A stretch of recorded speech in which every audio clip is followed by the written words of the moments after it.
I, Amelia Hayes, a 34-year-old female. I am an attorney specializing in trusts and estates. It's a field I chose deliberately. A profession built on order, logic, and the sacred duty of honoring a person's final wishes. My life was a fortress of my own design, constructed with the bricks of hard work and the mortar of self-reliance. It had to be, because outside its walls was the chaotic influence of my father, a man whose charm was as vast as his financial irresponsibility. My mother, the architect of the fortune he now sought to claim, had been the complete opposite. She was a woman of substance, of quiet strength, and she had spent her life building a legacy not for herself, but for me. She had also spent her life managing the fallout from my father's endless schemes. After she passed, I thought the chaos would end. I was wrong. It was only a prelude to the main event. The final, audacious demand that would set in motion a battle I never wanted, but one I was uniquely qualified to win. Looking back now, the signs were all there, scattered like faint footprints in the sand leading toward the cliff's edge. They were small fissures in the foundation of our relationship, tiny cracks that I had diligently plastered over in the name of peace, in the name of a daughter's lingering and stubborn hope. Before the earthquake, there were always tremors. I just chose not to feel them. The first tremor was a routine, a ritual so ingrained in our dynamic that I had ceased to see it for what it was, an erosion. It happened on a Tuesday. I remember, at a day filled with the sterile scent of old paper and the quiet hum of the office air conditioner, my phone vibrated against the polished mahogany of my desk. The screen read Dad. A familiar. Complicated knot tightened in my stomach. I let it ring twice before answering, taking a deep breath as if preparing for a negotiation. Hi, Dad. Everything okay? I asked, my tone deliberately light. His voice came through, coded in that practiced, easygoing charm. Amelia. Sweetheart. Of course. Everything's fine. Just calling to see how my brilliant lawyer daughter is doing. There was always the flattery first. It was the lubricant for the request that was sure to follow. We exchanged pleasantries for a minute, a carefully choreographed dance of superficial questions and vague answers. Then, the pivot. Listen. Honey. Hate to even ask. He began, his voice dropping into a more confidential, almost conspiratorial tone. Things are just a little tight this month. You know how it is. A promising investment just needs a little more time to mature. I closed my eyes. It was always an investment, always on the cusp of a massive breakthrough that never quite arrived. I could picture him perfectly, leaning back in his chair, one hand gesturing expansively, as if describing a business empire, when in reality, he was just describing a mirage. How much this time? Dad, I asked, my voice flat. Just a little something to tide us over. $2,000 would be a lifesaver, he said, the words flowing so smoothly, they were almost frictionless. Ali Fisaver. He used that phrase often. I didn't argue. I didn't lecture. I didn't have the energy. So I did what I always did. He sighed. A long, weary exhalation that felt like it carried the weight of years. And opened my banking app. It's easier than arguing, I told myself, the familiar justification echoing in my mind. Maybe this time will be the last. As I typed in the numbers and hit send, he was already wrapping up the call. You're the best. Amelia. A real life saber. I'll pay you back as soon as this deal closes. Love you. The line went dead before I could even say goodbye. He had received the notification. The transaction was complete. The conversation was over. There was no thank you. Not really. There was only the brief, transactional gratitude of a man whose problem had been momentarily solved. The second tremor arrived a few days later. Not through a phone call, but through the cold, silent glow of a screen. I was scrolling through social media, a mindless late-night habit, when a photo stopped my thumb. It was posted by his new wife.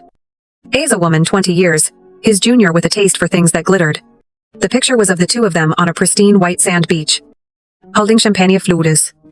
The sun setting behind them, in a blaze of orange and pink. The caption read, "Living our best life, spontaneous getaway to celebrate us." The post was time-stamped from the day before, just 2 days after his life-saving phone call about being a little tight. I stared at the image, at the expensive-looking watch on his wrist, at the genuine, unburdened joy on their faces. The $2,000 I had sent him wouldn't have even covered the cost of their hotel room. A bitter wave of something hot and sharp washed over me. But then, the old habit kicked in. The instinct to smooth things over. Even in my own mind. Maybe it's an old photo, I rationalized, even though the caption screamed otherwise. She's just trying to be happy. He's trying to make her happy. I liked the photo. A small, passive act of denial. And quickly scrolled past, pushing the uncomfortable truth back down into the dark, where I kept all the other uncomfortable truths about my father. The third tremor was the one that should have shaken me awake. We were on a rare video call. 1. He had initiated to ask my legal opinion on a contract for yet another one of his ventures. As he turned his laptop to show me a clause on his screen, my eyes caught something else on his desk. It was a letter, lying partially obscured under a stack of papers. But I saw the logo clearly, a bold, red emblem of a prominent debt collection agency. It was unmistakable. I had dealt with them on behalf of my clients before. "What's that letter, Dad?" I asked, my voice sharper than I intended. His eyes darted down to his desk. For a split second, I saw a flicker of pure panic in his expression before the mask of nonchalant charm snapped back into place. "Oh. That. Just junk mail. You know how it is," he said, casually sweeping it under a large notepad. "They send this stuff to everyone. Anyway, about this clause here." He tried to steer the conversation back to his contract, but I couldn't focus. Junk mail. I knew for a fact that agency didn't send junk mail. They only sent letters when a debt was seriously delinquent. When all other attempts to collect had failed. He was lying. And he was doing it so effortlessly. I didn't press him. I gave him some vague advice on his contract and ended the call. A cold, heavy feeling settling in my gut. These were the tremors. Each one a warning. Each one a sign that the ground beneath my feet was unstable. I had explained them away. Ignored them. Minimized them. I had chosen the illusion of peace over the discomfort of confrontation. And then, the earthquake hit. It was a week later. The phone rang. And again. The screen read, "Dad." But this time, there was no gentle lead-in. No feigned interest in my life. His voice was different. It had an edge of gravity. A tone of unearned authority. "Amelia. We need to talk," he said. "Your stepmother and I have some wonderful news. We're going to have a baby." I was silent for a moment, processing the information. A baby. At 62 years old. "Okay," I said slowly. "Congratulations." "Thank you," he said. But his tone was dismissive. As if my congratulations were an irrelevant formality. He took a deep breath. And I could hear him steeling himself. Preparing to deliver the real purpose of the call. "Listen. Because of this new development, we've been discussing the future. We've been talking about your mother's estate." My blood ran cold. It's a significant inheritance. "Amelia. And now, there's a new child to consider. Your brother or sister." He let the words hang in the air. A calculated, manipulative pause. Then came the final, devastating blow. The words that would shatter everything. "I need you to do the right thing," he declared. His voice a chilling blend of paternal command and righteous entitlement. "You need to split the inheritance in half for your new sibling. It's only fair. It's the right thing to do. Don't be selfish." The line was silent. But my world was deafening. The floor had fallen away. The carefully constructed walls of my life, the ones I had built to keep the chaos out, came crashing down. And in the ringing silence, I finally, truly, I saw my father for exactly who he was. For a long time after he hung up, I just sat there, the phone still pressed to my ear, listening to the dead, empty air of the disconnected line. The silence was a physical thing. A heavy blanket that smothered the sounds of the city outside my window. My office, usually a sanctuary of logic and order, suddenly felt like a cage. The bound legal books on my shelves, filled with the wisdom of precedent and the clarity of law, seemed to mock me with their irrelevance. This wasn't a legal problem. This was a wound, torn open by the one person who should have been its guardian. The word he used, selfish, echoed in the quiet. It was a weapon he had wielded my entire life. A perfectly engineered dart aimed at my deepest insecurities.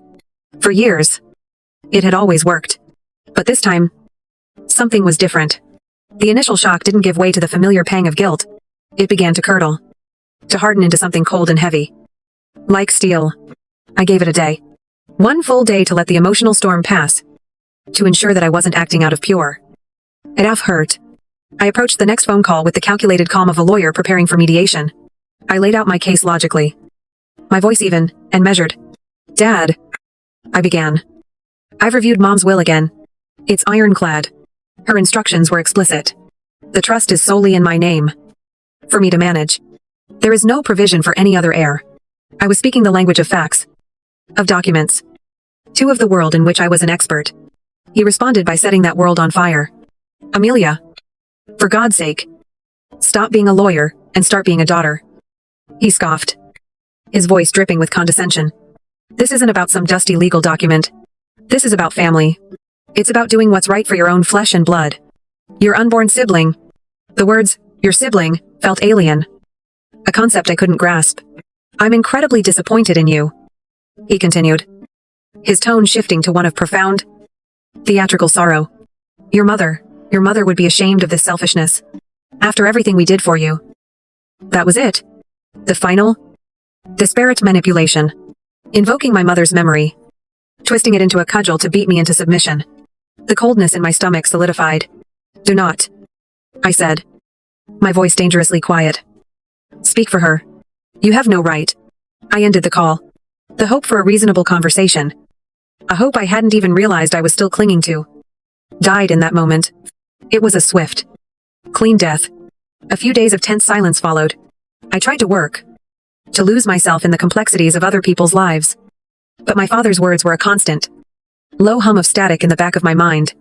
The next escalation came not from a passive source, but a direct phone call from a number I hadn't seen in a decade. It was my Aunt Maggie, my father's estranged sister. Amelia, she said. Her voice strained, bypassing any pleasantries. I'm so sorry to be calling like this. But I just got off the phone with your cousin Susan. Amelia. I think you need to know what your father is telling people. My heart sank. What is he telling them? Aunt Maggie. He's telling them he has a baby on the way, and that you're cutting him off completely. She said. Her voice filled with a weary anger. That you're hoarding your mother's money out of spite. He's making you sound like a monster. The betrayal was no longer just a personal wound, it was a public shaming. Orchestrated by my own father. That was the moment the daughter in me finally stepped aside. The hurt, confused, and heartbroken daughter receded. And the lawyer took her place. And the lawyer needed facts. The lawyer understood that a man this desperate, this willing to burn down his own daughter's reputation, was not acting from a sense of paternal fairness. He was acting from a place of pure, abject fear. But fear of what? I knew a man. A private investigator named Frank. A gruff ex-cop with eyes that had seen every kind of human desperation. I had used him before to locate missing heirs for my clients. This time, the missing heir was the truth. I called him. Frank. I said. I need a full financial workup on someone. David Hayes. I gave him the details. I want to know everything. Credit. Assets. Liabilities. The works. Discreetly. Got it. Was all he said. The report arrived 1 week later.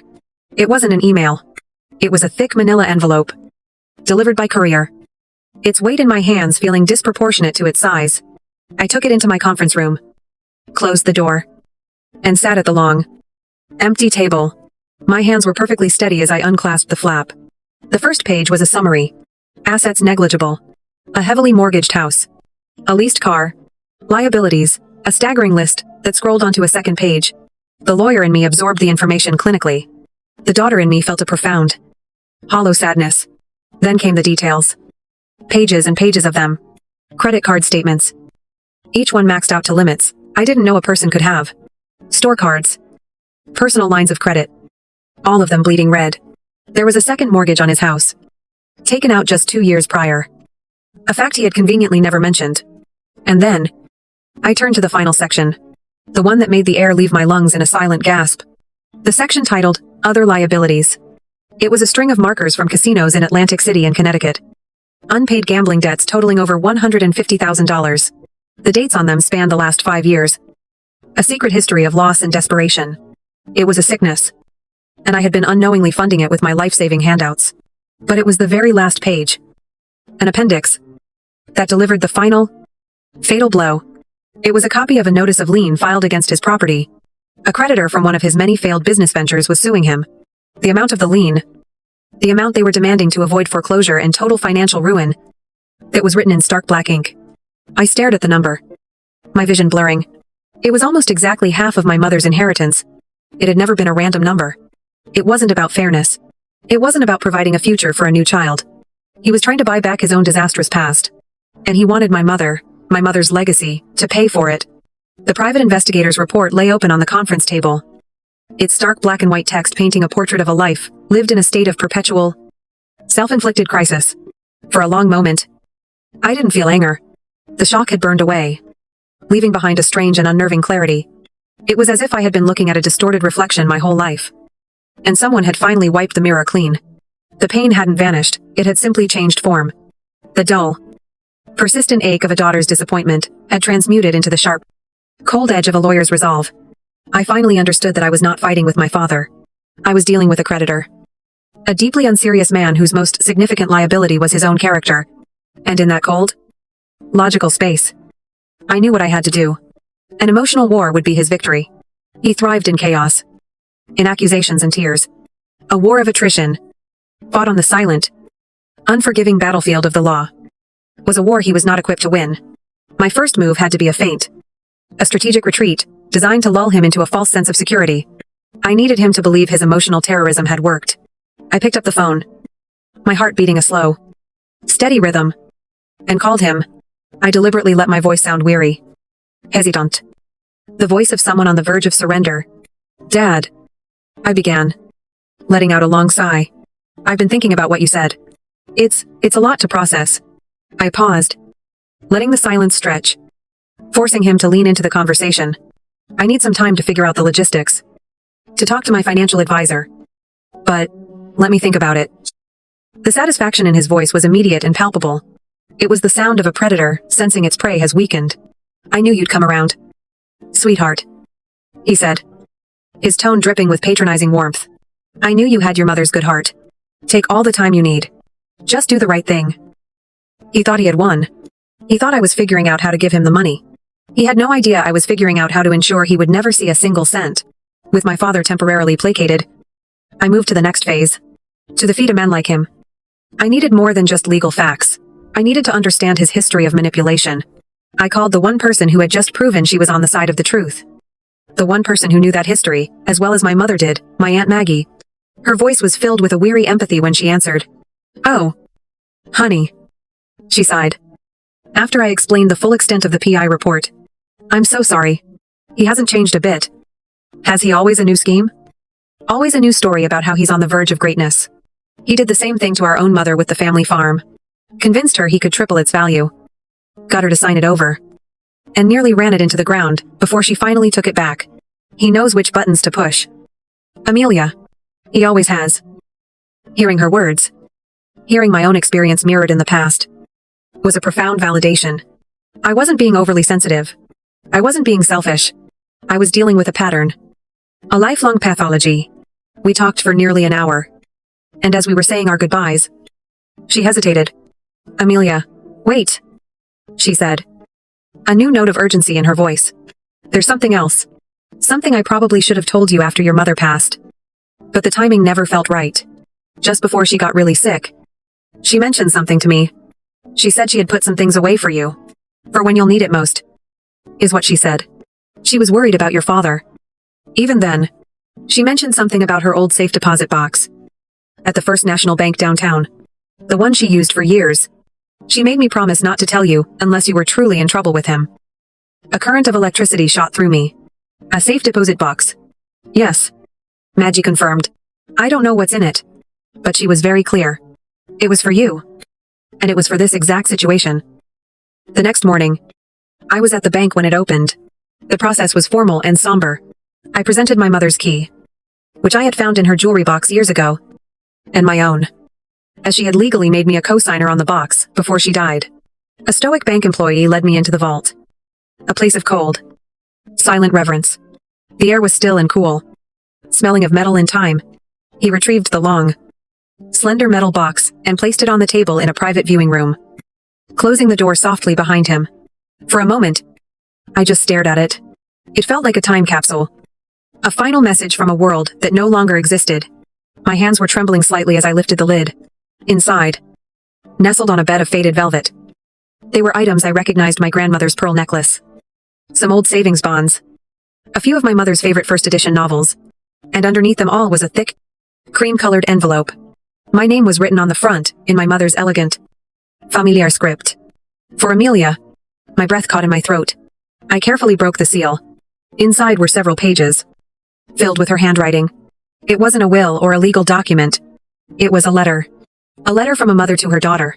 It started with words of love. Memories of my childhood that brought tears to my eyes. But then the tone shifted. She wrote about my father. Not with anger, but with a profound, heartbreaking clarity.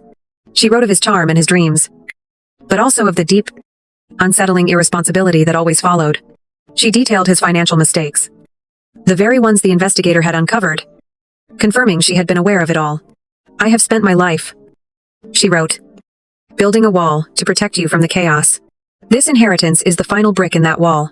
It is not a gift, it is a tool. It is your independence, your security, your freedom from a cycle I could never fully break. I read on, my heart pounding in my chest, until I reached the final paragraph. It was here, in her last words to me, that I found not only my permission to act, but my mandate. It was her final wish, and her battle command. My dearest Amelia, she wrote, her handwriting clear and strong. Do not let your good heart be a weakness he can exploit. He will see your kindness as an opportunity. He will see your love as leverage. Do not let him. Protect what is yours. Not just the money, but your peace. For your future, be the fortress I raised you to be. I folded the letter, my hands no longer shaking. The sadness was still there. A deep, Luzinash. But now, it was overlaid with something new. A cold, clear, and absolute sense of purpose. This was no longer just my fight. I was now the executor of my mother's last will. In every sense of the word. With my mother's letter tucked away safely. Its words now etched into the lining of my soul. I was no longer a daughter on the defensive. I was an attorney with a client, and that client was my mother's memory. The objective was clear: not to wound my father, but to neutralize him. Not to punish him, but to build a legal fortress around my mother's legacy so impenetrable that he could never lay siege to it again. My grief became my focus. My pain became my blueprint. I spent the next 2 nights in my office. The city lights outside a distant, blurry constellation. And I drafted a document. It was not a letter. It was not a plea. It was a weapon, disguised as a peace treaty. I called it the Family Support Agreement. A name so benign, it was almost insulting. Every clause was a cog in a machine he would not understand until it was too late. Every sentence was a carefully laid stone on a path, leading him exactly where I wanted him to go. The first step was to change the battlefield. I could not allow our next interaction to be a phone call between a father and a daughter. It had to be a formal meeting between 2 legal parties. I typed a letter. Not on my personal stationery, but on the thick, cream-colored, and intimidatingly official letterhead of my firm Hayes & Associates. Attorneys at law. The language was cold, precise, and impersonal. It was addressed to Mr. David Hayes and formally requested his presence at my office to discuss a mutually beneficial family arrangement regarding his unborn child. I sent it via a registered courier. I needed him to receive it not as a message from his child, but as a legal summons he couldn't ignore. As I handed the envelope to the courier, I knew exactly how he would react. He wouldn't see the formality as a threat. He would see it as a sign of my surrender. In his mind, my professional letterhead was a white flag. He would believe I was so intimidated by his threats that I had retreated to the only language I understood: the law. He would walk into my office not expecting a battle, but a coronation. And he did. He arrived at my office reception exactly on time. Dressed in a suit that was expensive, but a few years out of style. He greeted my assistant with an oily charm that made her visibly uncomfortable. When she led him into the main conference room, I was already seated at the head of the long mahogany table. I didn't stand up. Behind me, the panoramic window framed the city skyline. The tall, unblinking buildings, acting as silent witnesses. I had chosen this room for a reason. It was my domain. A place where I held all the power. Amelia, he said, his smile wide and confident as he took the seat opposite me. This is all very formal. Thank you for coming, Mr. Hayes, I said, my voice even and cool. I've drafted a proposal that I believe you'll find satisfactory. He flinched almost imperceptibly at the use of his last name. Please, Amelia. It's just Dad, he said, attempting to reclaim the old dynamic. I ignored it, sliding the document across the polished surface of the table. It was 30 pages long, bound in a professional blue cover. It landed in front of him with a soft, definitive thud. This is the family support agreement, I explained. My tone, that of a lawyer addressing a client. It outlines a structure for providing significant financial assistance for the child, and to be managed in a trust until the age of 18. His eyes lit up. He opened the cover, and I watched as he immediately flipped past the dense pages of legal definitions and stipulations, his eyes scanning for the numbers. I knew that's what he would do. I had structured the document to encourage it, placing the payment schedule and financial summaries right at the front. He saw the generous monthly stipend I was proposing. He saw the provisions for educational expenses and healthcare. His mind, I knew, was not processing the responsibilities and legal limitations. It was only calculating. It was adding up the sums, fantasizing about the lifestyle this would afford him, the debts it would alleviate. He saw a contract from his daughter, not from a lawyer. He saw the dollar signs, and he was blind to the words in between. That was his first mistake. His arrogance was the ink I was about to use to sign his defeat. This is very generous, Amelia, he said, looking up at me, his eyes gleaming with a triumphant greed. Very responsible. I believe it is a fair and comprehensive solution, I replied, my face a neutral mask. Please, take your time to read it thoroughly. You are, of course, welcome to have your own attorney review it. I offered this knowing full well he would refuse. To bring in another lawyer would be to admit he didn't have complete control, and it would cost him money he didn't have. No, that won't be necessary, he said quickly, waving his hand dismissively. I trust you. The irony of that statement was so profound, it was almost painful. He skimmed the last few pages, his smile growing wider. He didn't see it. Of course, he didn't see it. He was a man who had spent his life skipping the fine print. I slid a heavy, expensive fountain pen across the table. If you agree to the terms, you can sign on the final page. He picked up the pen without hesitation. The moment felt like it was happening in slow motion. The quiet scratch of the nib on the thick, watermarked paper. The confident, almost arrogant flourish of his signature on the line marked recipient. The final, definitive period he placed at the end of his name. He slid the document back across the table, his smile wide and victorious. He believed he had just secured his future. He had no idea that on page 17, Section 4, Subsection B, nestled among the dense legal jargon about trust management and disbursement protocols, he had just signed a legally binding clause. A clause that explicitly stated that his acceptance of this agreement constituted his full and final acknowledgement of the complete validity of my mother's original will, and in doing so, he waived his right, permanently and irrevocably, to ever contest that will, or to claim any other portion of the estate, under any circumstances, for the rest of his life. The bait had been taken. The cage door had just swung shut. And now, all I had to do was lock it. For a week, there was silence. It was the calm, heavy air before a storm. My father. I am Zertain. I spent that week making plans. He was a man celebrating on the deck of a ship he didn't realize was already taking on water. He was likely calling his creditors, the ones from the casinos and the failed businesses, assuring them with a newfound swagger that a windfall was coming, that his accounts would soon be settled. He was basking in the warm, intoxicating glow of his perceived victory. I, on the other hand, was simply waiting. I had set a complex machine in motion, and all it needed was the inexorable turning of the calendar. I was waiting for the first of the month. It arrived on a Friday.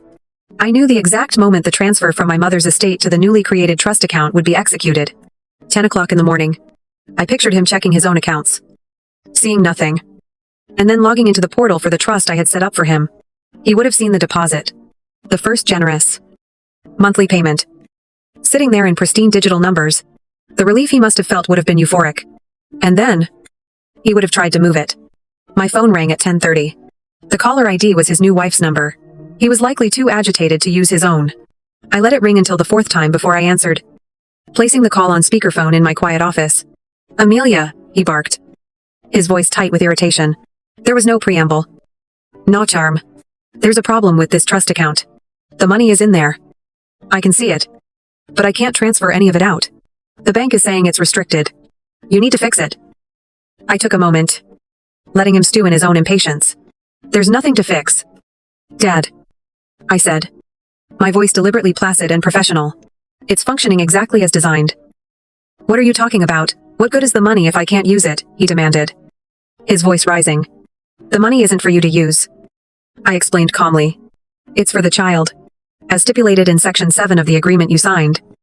All funds are held in a managed trust, Disbursements are made directly to pre-approved vendors for verified child-related expenses, daycare, medical bills, school supplies upon the submission of an itemized invoice to the trust administrator.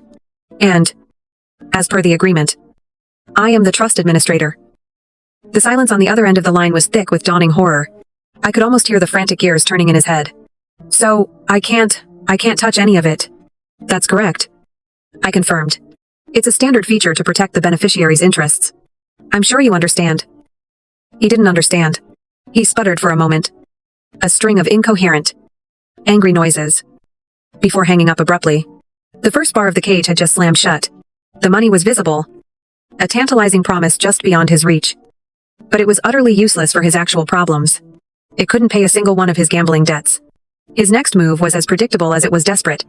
He did what he should have done a week earlier. He took the agreement to his own lawyer. I can only imagine the scene. My father, red-faced and indignant, storming into some attorney's office, slamming the 30-page document on the desk and demanding he find a loophole to a way to break it. I didn't have to imagine for long. 2 days later, I received a call from a number I didn't recognize, belonging to a downtown law firm. It was his lawyer.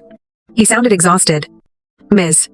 Hayes, he began, a note of professional resignation in his voice. I am representing your father, David Hayes. We are reviewing the family support agreement. Of course, I replied politely. It's a very well-drafted document. Ms. Hayes, very thorough, he said, and I could hear the grudging respect in his voice. Your father seems to be under the impression that he was misled. Was he? I asked. My voice neutral. He was given ample opportunity to read it and to seek his own counsel before signing. The document is quite clear. The lawyer sighed heavily. Indeed. Which brings me to the real reason for my call. Page 17. The waiver clause. David seems to believe it can be challenged. And what is your professional opinion? Counsel, I asked. There was a pause. I heard the rustling of papers. My professional opinion, the lawyer said, his voice flat, is that my client willingly, and with full legal capacity, signed a document that explicitly forfeits any and all future claims against your mother's estate. My professional opinion is that he legally disarmed himself. I have advised him as such. Thank you for your time, Ms. Hayes. He hung up. The calls from my father started that afternoon. They were frantic, unhinged, a barrage of voicemails filled with accusations, threats, and finally, pathetic pleas. I didn't answer. I didn't listen to a single one. I simply let them accumulate, a digital monument to his self-destruction. Then, when I knew his panic was at its peak, I made my final move. Once again, I bypassed emotional confrontation for the cold, undeniable power of the law. I drafted another letter on my firm's letterhead. It was short, formal, and utterly devastating. I sent it. Again. By registered courier. I can picture him tearing it open, desperate for some offer, some negotiation. Instead, he would have read the following words. Dear Mr. Hayes, pursuant to Section 9, Subsection C, of the Family Support Agreement signed by you on October 5th, which states that a full financial audit may be required to assess the ongoing needs and financial stability of the trust's administrators. We are now formally invoking this clause. Please be advised that you are required to provide full and complete access to all personal and business financial records for the past 7 fiscal years to the appointed forensic accounting firm, which will be Deloitte & Touche. Within the next 30 business days, a representative from their firm will be in contact to arrange the details. Failure to comply will constitute a material breach of the agreement. The letter was a checkmate. It presented him with an impossible choice. He was caught in a perfect legal paradox of my own design. If he complied with the audit, his entire shameful financial history, the debts, the gambling, the lies would be professionally documented and laid bare. Not just to me, but to a third party. It would be an utter humiliation. But if he refused, he would be in breach of the contract. The trust would be frozen, potentially voided, and I would have legal grounds to sue him for entering into an agreement under fraudulent pretenses. To get the money he so desperately wanted for his public image, he would have to publicly reveal the truth of his ruin. To hide his ruin, he would have to forfeit the money. He had walked into a cage of his own free will, enticed by greed. I had just thrown away the key. A cornered animal has 2 options, surrender or attack. My father had never willingly surrendered to a consequence in his entire 62 years of life. So, he attacked. He couldn't attack me directly anymore. I had removed myself from the emotional battlefield and fortified my position behind a wall of legal documents. A had no valid ammunition. So he did what he had always done. When faced with a problem he couldn't charm his way out of, he tried to turn the family into his personal army. With himself as the martyred general, he began calling our relatives. One by one. I know this because my phone started ringing shortly after. The story he spun was a masterwork of manipulative fiction. He told them I had discovered his wife was pregnant and, in a fit of jealous rage, had frozen all his assets. He claimed I had offered him a pittance. A cruel trick of a trust that he couldn't use to even buy diapers for his new baby. He painted himself as a loving father, terrified for his growing family, and me as a vindictive, solitary dragon, hoarding a pile of gold I didn't need and couldn't possibly use. In the past, this tactic would have worked. The family, valuing peace above all else, would have called me, urging me to compromise, to just give him what he wanted, to make the drama stop. But this time, something was different. This time, I had an ally. Before his web of lies could fully solidify, I made a call of my own. Aunt Maggie, I said. The moment she picked up, it's starting. He's calling people. I figured he would. She replied, her voice grim. What's the lie this time? I told her. She was quiet for a moment, and I heard her take a deep, weary breath. That man, she said. Her voice, a mixture of anger and pity. He could build a palace with the lies he tells. Don't you worry about a thing. Honey, you just focus on what you need to do. I'll make some calls of my own. It's about time this family heard the truth. From someone who isn't trying to sell them something. And she did. My Aunt Maggie, a woman who had been silenced by my father's manipulations for years, became my advocate. She didn't share the sordid details of his gambling debts or the full, humiliating scope of the PI report. She didn't have to. She simply presented the core, undeniable facts. She told our relatives that David had demanded half of my mother's estate outright. She told them that I had refused, but had countered with an incredibly generous, legally protected trust fund meant solely for the child. And she told them the crucial, damning fact that David had become furious only when he realized he couldn't use the child's money to pay his own personal debts. She wasn't asking them to take a side. She was just giving them the truth. And the truth, when laid out so plainly, was a powerful disinfectant. The calls I received from family members changed. The tone of cautious admonishment was replaced by quiet, shocked sympathy. The united front my father had hoped to build against me never even formed. Meanwhile, back in his own house, the ship was not just sinking, it was breaking apart. The pressure of the impending audit was immense. His creditors, who he had so recently promised payment, were now calling with renewed ferocity.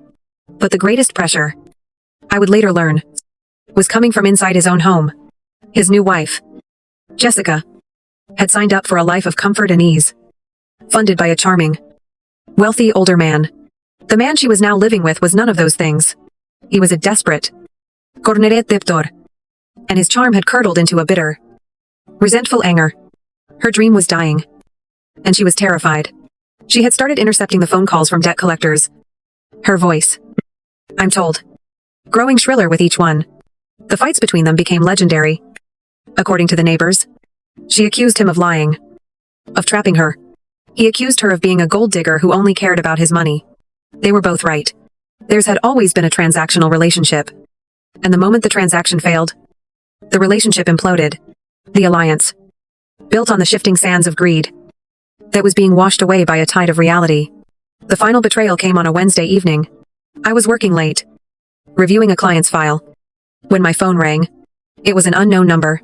I almost let it go to voicemail, but some instinct made me answer. Hello, I said. Amelia, it's Jessica. Her voice was completely devoid of its usual arrogant confidence. It was thin, reedy, and vibrating with panic. I was silent. I don't think we have anything to talk about, I finally said. My voice cold. Please, she begged. And the sound was so foreign from her that it was startling. Just listen. He's out of control. He's losing it. The people he owes money to, they're not bankers. Amelia, they're not the kind of people you can just ignore. I'm scared. For me? And for the baby. I still said nothing. I wasn't going to give her an ounce of sympathy. I just let her talk, knowing that this call wasn't about her well-being. It was a negotiation. The whole thing, she said, her words rushing out in a torrent, demanding half the inheritance. It was my idea just as much as his. I helped him draft the talking points. I told him to call you selfish. I have emails. Amelia. I have text messages between us, where we planned the whole strategy. I'll give them to you. I'll give you everything you need to bury him in a courtroom. I'll testify against him. The offer hung in the air. A stunning, absolute act of treachery. She was offering me the head of her king on a silver platter. I finally spoke, asking the only question that mattered. Why? Her answer was not emotional. It was not remorseful. It was the cold, hard calculus of a survivor. Because the ship is sinking, she said. Her voice a dead, flat whisper. And I don't plan on going down with the captain. Just get me out of this mess. Make sure none of his debt attaches to me. And I'll give you whatever you want. He was utterly, completely alone.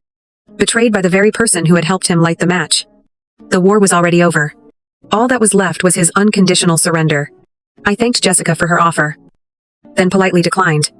Her betrayal was a useful tool. But it was a dirty one. And I had no intention of using it. This was never about a public spectacle. About dragging my father through a messy, protracted legal battle, fueled by his estranged wife's bitter testimony. That would have been his kind of fight, loud, ugly, and full of collateral damage. My goal was different. It was not to bury him under an avalanche of evidence, but to force him to look at his own reflection. Just once. Without the distorting filter of his own ego. It was about ending a cycle. Not just winning a lawsuit. And that required one final, face-to-face meeting. It was time to end the game. I called him. There was no secretary. No intermediary. Just a direct call from my number to his. He answered on the first ring. His voice a nervous lan. Hopeful query. Amelia. My office. I said. My voice, leaving no room for negotiation. Tomorrow at 10 o'clock in the morning. Be there. I hung up before he could respond. Before he could argue, or question, or plead. The power dynamic had been irrevocably altered. I was no longer the daughter he could summon at will. I was the attorney. And he had just been served a verbal summons he knew he could not ignore. The man who walked into my conference room the next day was not the same man who had so confidently signed the agreement just a few weeks prior. The expensive suit was gone. Replaced by a rumpled blazer and tired-looking slacks. The arrogant swagger had vanished. Leaving behind something hollowed out and frail. He seemed smaller. As if the weight of his consequences had physically compressed him. For the first time in my life. My father looked old. He sat down heavily in the chair opposite me. The same chair he had occupied with such smug triumph before. He didn't speak. I just looked at me. His eyes searching my face for some sign. Some opening. I offered him none. I simply sat. My hands folded on the table. And waited. The silence unnerved him. It was a vacuum. And he rushed to fill it with the only thing he had left, a performance. Amelia. Please. He began. His voice raspy with a manufactured desperation. You have to listen to me. I'm ruined. Jessica left. She took the car. The creditors? They won't stop calling. Day and night. They're threatening to take the house. You have to help me. You have to call off this audit. I'm your father. For God's sake. I'm your father. He went on. A long, rambling monologue of self-pity. He spoke of his bad luck. Of investments that almost paid off. Of being misunderstood. He was recasting himself as the tragic hero of his own story. A good man beset by an unkind world. He was trying every tactic that had ever worked on me: guilt. Pity. The invocation of family duty. I listened. I let him say every single word. I did not interrupt. I did not argue. I did not show a flicker of emotion on my face. I simply let him exhaust himself. Let him lay all his worn-out, pathetic weapons on the table until he had nothing left. When he finally trailed off, his shoulders slumped in defeat. He looked at me, his eyes pleading for a response. Any response. I didn't give him one. Instead, I reached for the slim leather portfolio that had been sitting, untouched, in front of me the entire time. I opened it with a quiet, deliberate motion. I did not pull out a legal notice. I did not pull out a bank statement or Jessica's offered emails. I pulled out the cream-colored envelope. Its edges now soft, with handling. I didn't have to look at it to know what it was. I had read it so many times, the words were a part of me now. I didn't say anything. I simply slid it. Slowly and silently. Across the vast, polished expanse of the mahogany table. It came to a stop directly in front of him. He looked down at it. Confused. He saw my name on the front. And then he seemed to truly see the handwriting. To recognize it. A flicker of something disbelief. Then dread crossed his face. He picked it up as if it might burn him. He carefully pulled out the folded pages. I watched him read. I watched as his eyes moved across the lines of my mother's elegant script. I saw the subtle shift in his posture. The way his shoulders, already slumped, seemed to sink even further. I saw the color drain from his face, leaving behind a sickly and grey pajor. He was not reading an accusation from his daughter, whom he could dismiss and denigrate. He was reading a final, damning judgment from his wife. A voice from beyond the grave that he could not argue with, could not manipulate, and could not escape. I watched as decades of his own self-deception were stripped away, layer by layer, by the terrible, loving clarity of my mother's words. He finished the last page and slowly, mechanically, folded the letter and placed it back in the envelope. He looked up at me. The desperation was gone. The anger was gone. All that was left in his eyes was a vast, shattered emptiness. He was speechless. The final verdict had been delivered. It was only then that I spoke. My voice was not loud. It was not angry. It was simply the voice of a truth that had been too long denied. This was never about revenge. Dad, I said, meeting his empty gaze. This was about executing Mom's will. Her real will. I stood up, the movement signaling that the meeting, and this chapter of our lives, was over. I turned and walked toward the door, leaving him sitting there alone in the silent, imposing room, with nothing but my mother's letter and the full, crushing weight of his own history for company. There was nothing left to say. The fortress my mother had asked me to build was finally complete, and it was quiet and safe. And for the first time in my life, I felt truly at peace inside it. The seasons changed. Autumn bled into a long, quiet winter, and the silence that had fallen in my conference room that day extended, unbroken. For months, there were no more angry phone calls, no manipulative emails, no flying monkeys sent from distant relatives. There was just a vast, empty space where a tumultuous relationship had once been. In the beginning, the quiet felt strange, like the eerie stillness after a violent storm. But slowly, gradually, it transformed into something else. It became peace. I never heard from my father directly again. The information came in fragments, relayed through the quiet, steady filter of my Aunt Maggie. He had, in the end, complied with the audit. He had no other choice. It was a slow, humiliating process that laid his entire financial life bare. The official report, which I was legally privy to as the trust administrator, read like an autopsy of a life built on fantasy. The house, as expected, went into foreclosure. His divorce from Jessica was finalized in less than 90 days. A swift and clinical amputation.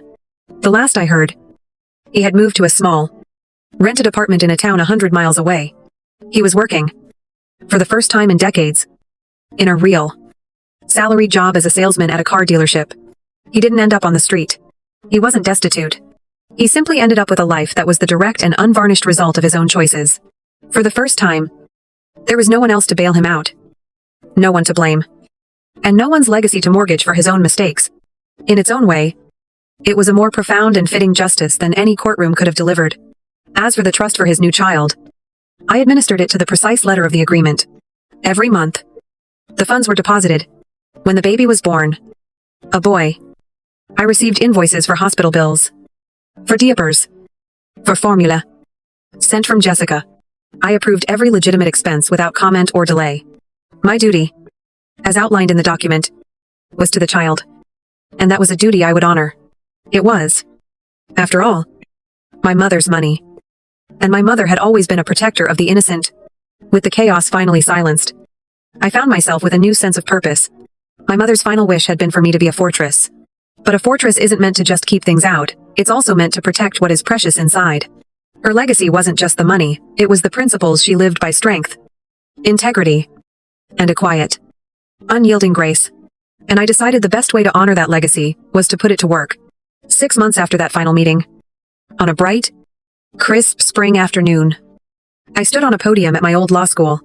In front of me was a small crowd of students, professors, and my Aunt Maggie, her eyes shining with pride. This was the inaugural ceremony for the Eleanor Hayes Memorial Scholarship for Women in Law. I gave a speech. I didn't talk about my father, or the fight that had led to this moment. I talked about my mother, Eleanor. I talked about her quiet strength, about the way she built her business from the ground up, in a world that wasn't always welcoming to ambitious women. I spoke of her belief that true independence was built not just with money, but with the tools of knowledge and self-reliance. This scholarship, I said to the crowd, is not a gift. It is a tool. Just as my mother provided tools for me, it is a continuation of her belief that a woman, armed with education and integrity, is the most powerful force for change in the world. After the speech, I had the honor of presenting the first scholarship. It was a large, ceremonial check, given to a brilliant, fiercely intelligent young woman in her final year, a student who had put herself through school by working 2 jobs. As I handed it to her and shook her hand, I saw the relief and the gratitude and the sheer, unblinking determination in her eyes. In that moment, I saw a reflection of a younger me. But more than that, I saw the enduring spirit of my mother, passed on to a new generation. Later that evening, back in the quiet of my own home, I walked into my study. The room was peaceful, bathed in the soft light of a lamp. I opened a drawer in my desk and took out the leather portfolio. Inside, the cream-colored envelope waited. I slid the letter out. Its pages now familiar and soft to the touch. I read it one last time. It had been, at various times, a warning, a weapon, a shield, and a mandate. Now, it was something else entirely. It was simply a memory. A beautiful, painful, powerful memory of a mother's love. I carefully folded the pages and placed them back in the envelope. But I didn't put the envelope back in the portfolio. Instead, I walked over to a bookshelf where I kept a small, polished wooden box. It was a keepsake box, where I kept a few of my most treasured possessions. I opened the lid.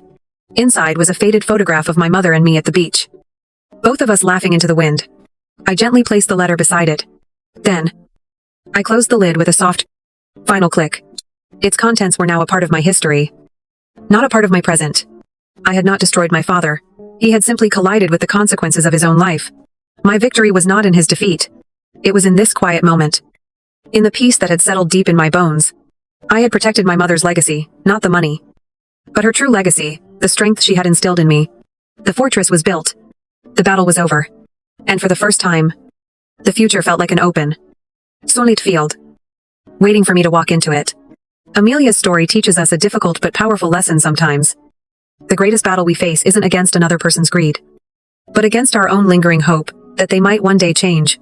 Her journey shows that protecting the legacy of those we've lost, and more importantly, protecting our own peace, is not a cruel or selfish act. It is the highest form of respect for the departed, and for ourselves. We understand the profound pain that comes from being wounded by someone who was supposed to be your protector. If you've ever found yourself in such a position, please know that setting firm, unshakable boundaries is not a sign of failure. It is a courageous and necessary act of self-respect. You have every right to be the fortress that guards your own life and well-being. Amelia chose a calm, calculated legal path to resolve her conflict. Do you believe this was the most effective way? Or are there times when a direct, emotional confrontation is needed? We'd love to hear your thoughts in the comments below on how to best navigate a betrayal from someone you are supposed to trust, unconditionally. Story 2, my 25th birthday is here. And it seems like any other day. On my way home from work, I stopped at the grocery store to buy myself a cake. It was a simple chocolate cake with the words, "Happy Birthday" inscribed in pink icing. Even though I didn't anticipate a lot of festivities, I had hoped that this year would be different. Nobody even looked up as I entered the front door. Greg, my stepfather, was lounging on the couch, watching TV, while Mom was in the kitchen making supper.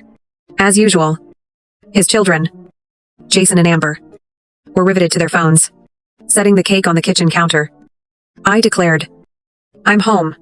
Mom looked over. "Is it a cake?" Robin abruptly. Her eyes grew wide. "Hold on. Is it your birthday today?" The familiar was sitting there, forgotten. And there it was. "Yes," I stated plainly. "Today is the 25th. Greg, Amber, and Jason wandered into the kitchen. "Okay. Cheers to your birthday." With that phony smile, he said, "I've become hateful. You didn't get anything from us. Gifts aren't the most essential thing, though. Are they? It's focus." When I reminded them, Mom nodded as like they hadn't simply forgotten about me entirely. Nevertheless, I faked a grin and thanked them. We had a clumsy birthday tea around the table.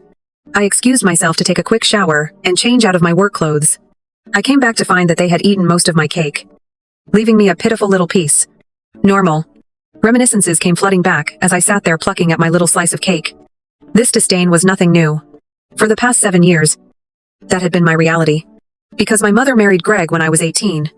We were both deeply affected by Dad's passing 2 years after he passed away. Within months of receiving a cancer diagnosis, he passed away. I tried to be strong for the two of us as Mom broke down. I was just 16 at the time, and I was having a hard time dealing with my loss, while I watched my mother descend into despair. In fact, I felt relieved when she met Greg at work a year later. I felt satisfied when he brought back her grin. In my mind, the timeline is flawless. When they were married, I was 18. And I had already left for college in another state. I didn't realize how differently they regarded me at the time. I only went home on vacations. And when I did, I was usually hanging out with my high school pals rather than at home. Mom contacted me crying. So I moved back home after graduation. She clarified that Greg was experiencing health issues. My pay is insufficient to cover the expenses and the children. And he is no longer able to work full-time. I decided to remain since Jason was 12, and Amber was 14. I returned to my childhood bedroom after landing a respectable job at a nearby company as a marketing assistant. Every month, I handed Mom a sizable amount of my money to help with bills, food, and other costs. At first, I didn't mind. After all, they were family. And family supports one another. Dad would have preferred that. But when I turned 23, everything changed. At first, the complaint was little. Don't you think you could help out a little more with home expenditures? Robin, Mom would inquire.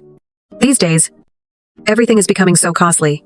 Every time I answered work calls in the evening, Greg would wince. Must you speak so loudly, after a challenging day? Some of us are attempting to unwind. Amber then began to look around my room. One evening during supper, she complained. My room is way too small. The size of Robin's chamber is doubled. It's unfair. For months, I tried to be understanding while listening to their grievances in silence. However, I lost my temper one evening after a particularly trying day at work, in which I had been passed up for a promotion. As we went down to eat, Mom said, "Robin, you really need to start giving us more for expenses. This month's power bill was ridiculous. Could you also cut back on the amount of time you spend in the restroom in the mornings?" Amber also said. "You're the reason I'm usually late for school." "Yes. And you consume all of the delicious food." Jason added his voice. I felt something shatter inside. With a loud clatter, I dropped my knife and fork upon the table. "Right now." "Are you kidding me?" I said, raising my voice. "Every bill in this house is paid by me. In case you have all conveniently forgotten, I am the legal owner of this house. Dad's will left it to me. You are welcome to dwell at my home." The ensuing hush was deafening. My shout stunned them all, and they all gazed at me. Greg's interest in his plate suddenly grew when Mom's face turned crimson. They were aware of my correctness. I owned the house. In addition to a little bequest that I utilized to pay the property taxes when I reached 18. Dad had expressly given it to me before he passed away. The remainder of the meal was spent in awkward silence. Mom continued to give me glares. But I didn't back down, or say I was sorry. My bedroom door was gently knocked on later that evening. Without waiting for my answer, Mom came in. "We must discuss what transpired during dinner," she stated in a firm tone. "You ought not to have addressed us in such a manner. It was insulting and totally needless to bring up the fact that you own the house. Painful. What about the way you guys treat me, like I'm just a walking ATM?" Mom's eyes are watering. When confronted, she uses this method. "Robin, you're being self-centered. We are related. You now have a house thanks to us. You have a house because to me." I corrected her. "I live here. You see, once more." "There you go." She departed with the door firmly shut behind her, saying, "Your father would be so disappointed in you with that parting shot." With tears running down my cheeks, I reclined on my bed. Was I being self-centered as usual? The uncertainty slithered in. Although my father instilled in me the importance of family, I don't believe he had any intention of my turning into a doormat. Even still, the shame that accompanied me to bed that night persisted. 2 months have passed since that discussion. Since then, there has been tension and everyone is cautious near one another. I have nothing to show for my 25th birthday other than a small piece of store-bought cake and a family that hardly acknowledges my existence. Christmas came sooner than I thought. I wanted to make the occasion memorable, even though I was stressed out after my birthday incident. I meticulously chose gifts for everyone over the course of several weeks. A high-end scarf for Mom, Greg's collection of fine whiskey, Jason's newest video game, and Amber's pricey perfume. In addition, I gave Mom additional cash for the holidays. Mom said last week that we would be spending Christmas at home. Just a little family get-together. She seemed to be reminding me of my alleged selfishness by emphasizing family. I carefully wrapped every gift in the hopes that it might heal our differences. I'm a fool. The aroma of Mom's cinnamon pastries filled the home when Christmas morning dawned. It briefly reminded me of the days before Greg and his children came in and before Dad passed away. Prior to me being the family's ATM, they opened my gifts. And I watched. Greg lifted his eyebrows gratefully at the whiskey. And Mom appeared quite delighted with her scarf. Even Amber managed a grudging thank you for the perfume. And Jason ripped into the game's wrapper right away. Then my mother gave me a little shoddy wrapped box. She added, "This is from all of us." There was a simple gray sweater inside. Still wearing its sale tag. I recognized it from Target's clearance rack, where it was discounted from $24. 9.9. I made an effort to grin. Thank you. For Christmas dinner.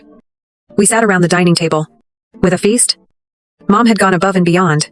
Stuffing. Turkey. Mashed potatoes. And 3 sides of vegetables. The formal china, which was saved for important events, was gone. Mom cleared her throat after we completed the main meal. I must make an announcement. She proudly smiled at Greg as she grabbed for his hand. Greg is back to work full-time after a full recovery. In addition to it, he was promoted. He will receive a substantial pay raise as the new regional manager. Everyone cheered and applauded. A sense of relief swept over me. At last, I could reduce the amount of money I gave them. I might be able to start saving for that European vacation. I had been having dreams about it. Mom turned to face me. Her expression unreadable. And went on. It's time for some adjustments around here. We've decided. We believe it would be better if you moved out because we are no longer in need of your financial support. I almost choked.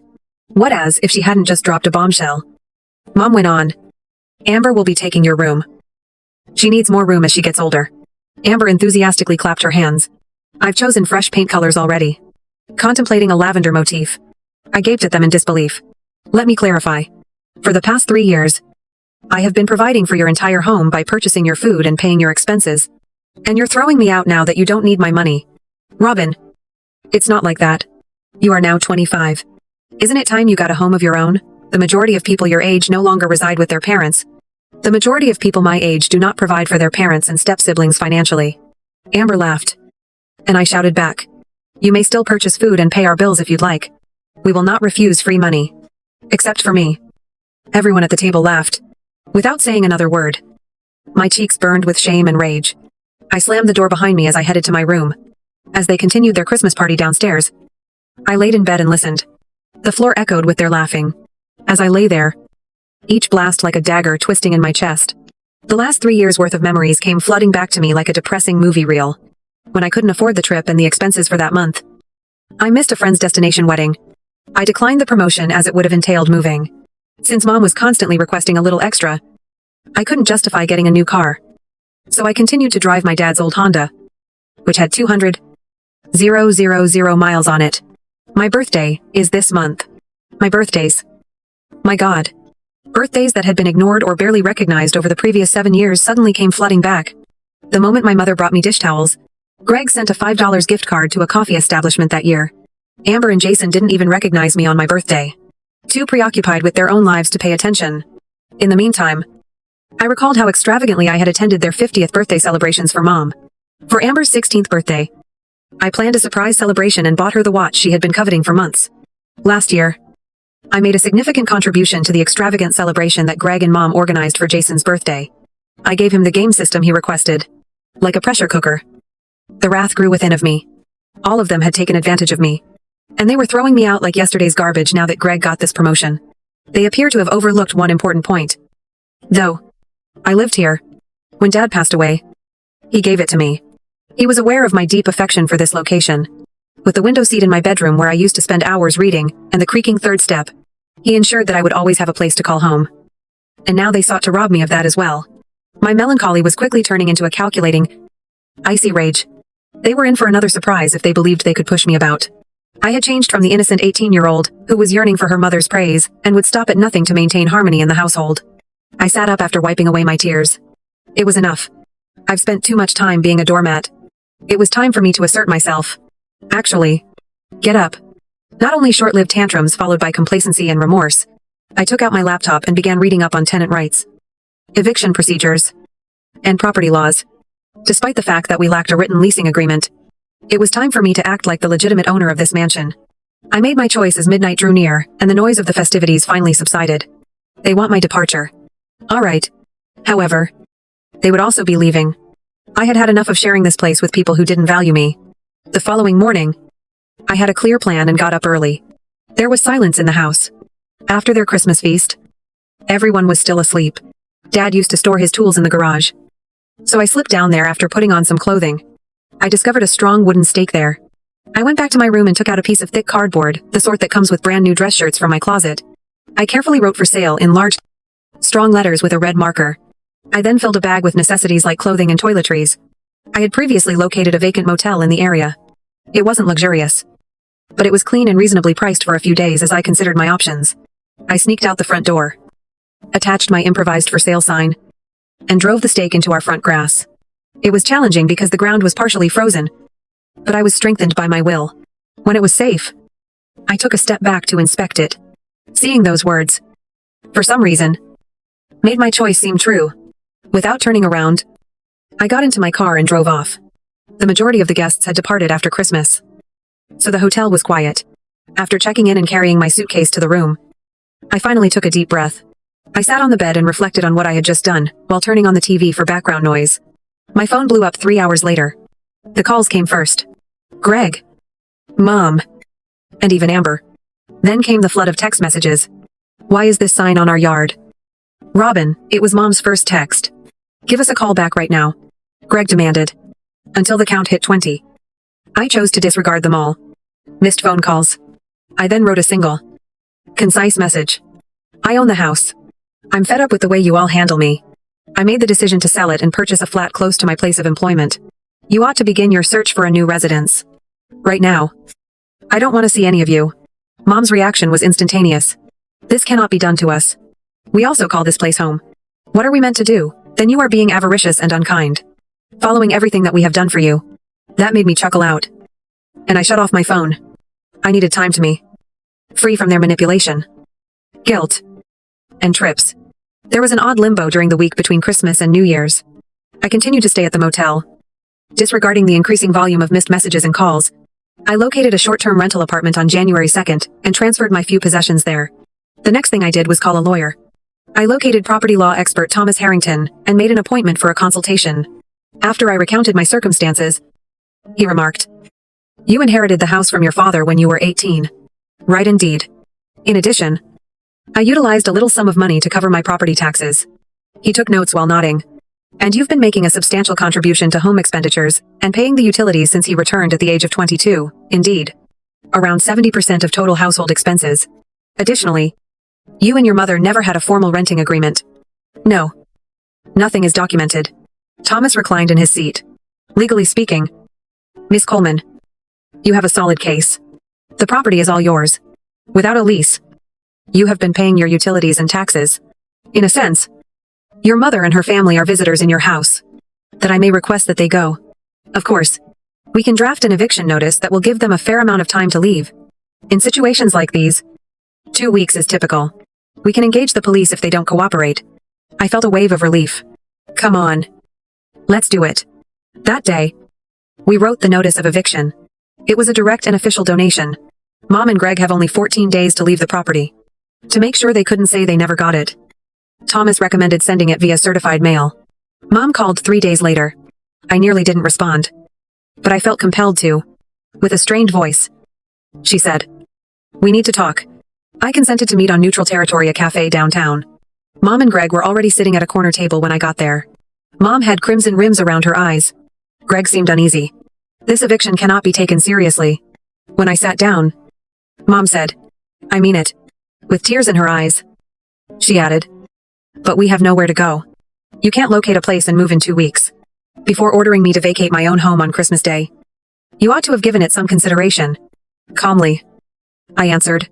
Greg bent over. "Look, we were angry. Robin, things were stated that weren't appropriate. You are free to return home. We will no longer even request funds for the bills." I gave a headshake. "For that, it is too late.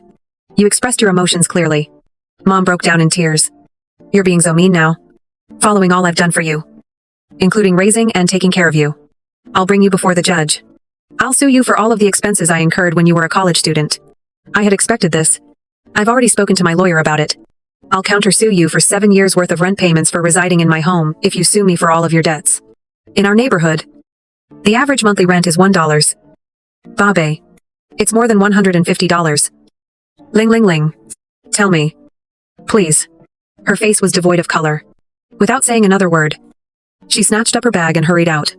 As I paid the bill and made my way to my car with Greg right behind me, I came to the realization that this was no longer about winning or losing. It was about defending myself and realizing my value. I'd let them take advantage of me for far too long, making me feel like the selfish one for setting limits. The following 2 weeks flew by.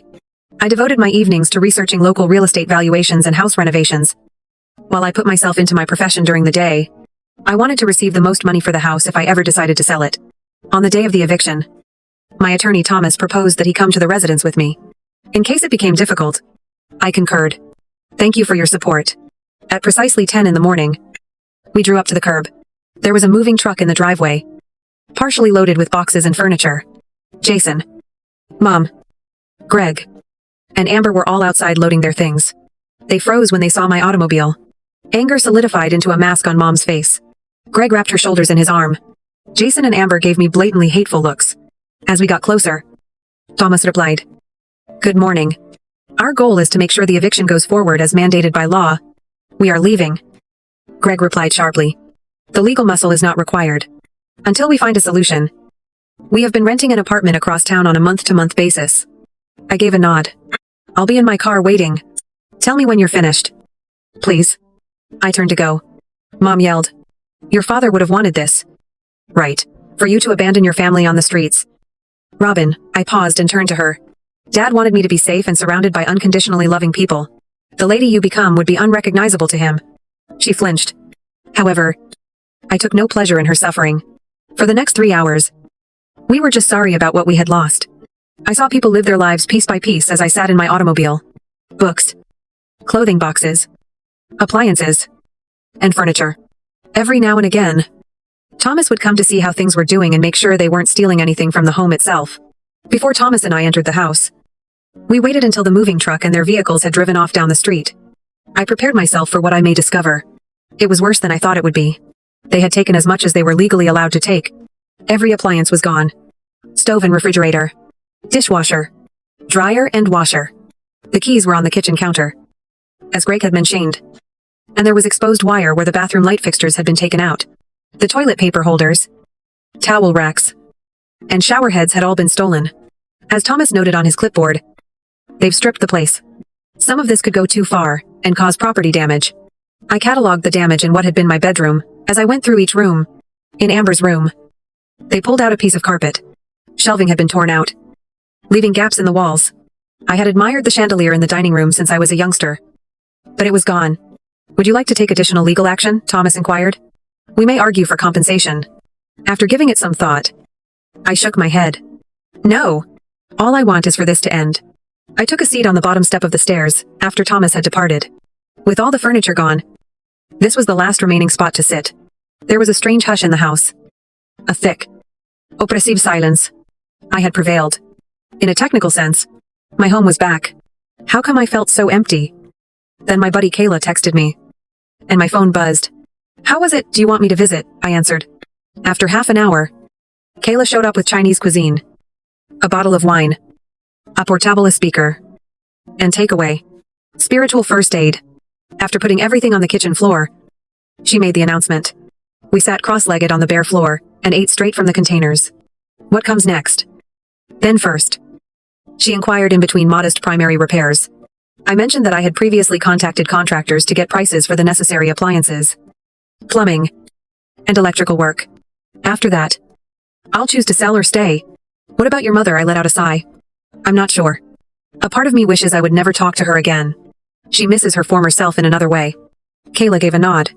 In an understanding manner. "You are not required to make a decision today, or even this year." Soft music played in the background as we completed supper and opened the wine. I discussed my restoration ideas with them as we went through each room. New flooring and new paint. Fixtures that have been updated. Making the house a home again. "My house," Kayla said. "It's going to be beautiful. And yours alone." I slept on a blow-up mattress in my former bedroom that night. I slept better than I had in months. Despite the pain, it's time to stop being cautious. No more feelings of guilt. I will no longer feel like an intruder in my own house. The dawn was beaming through my own curtained windows when I woke up the next morning. I sat on the window seat and used a camping kettle that Kayla had lent me to make a cup of instant coffee. As I woke up and gazed out at the neighborhood, they couldn't handle the one thing about my room. For the first time in a long time, I felt anything. I hope for myself as well as the house. I poured myself into remodeling over the following few weeks. After Mealy appliances arrived, electricians fitted ceiling fans and light fixtures, and plumbers repaired the bathroom fittings. I selected the paint colors, flooring, cabinet hardware, samples, and other elements that would reclaim this space as my. I kept the for sale sign up on the yard to remind people that this was my decision. Not because I was in a rush to sell. Right now, if I wanted to, I could sell. If I wanted to, I could remain. I made the choice alone. For once, Mom made one call. I left it on voicemail at this period. Her message started. Robin. She spoke in a tiny, unsure voice. You are missed. Would you please let us talk? I didn't answer the phone. But I did send the message. I might be prepared to reestablish that relationship at some point. Not yet. Though, as spring dawned and brought fresh life to the garden that Dad had loved so much, I had to first rebuild myself. I came to the realization that I wasn't quite ready to leave this area. These walls housed far too many memories, both priceless and heartbreaking. I removed the for sale sign and replaced it with flowers.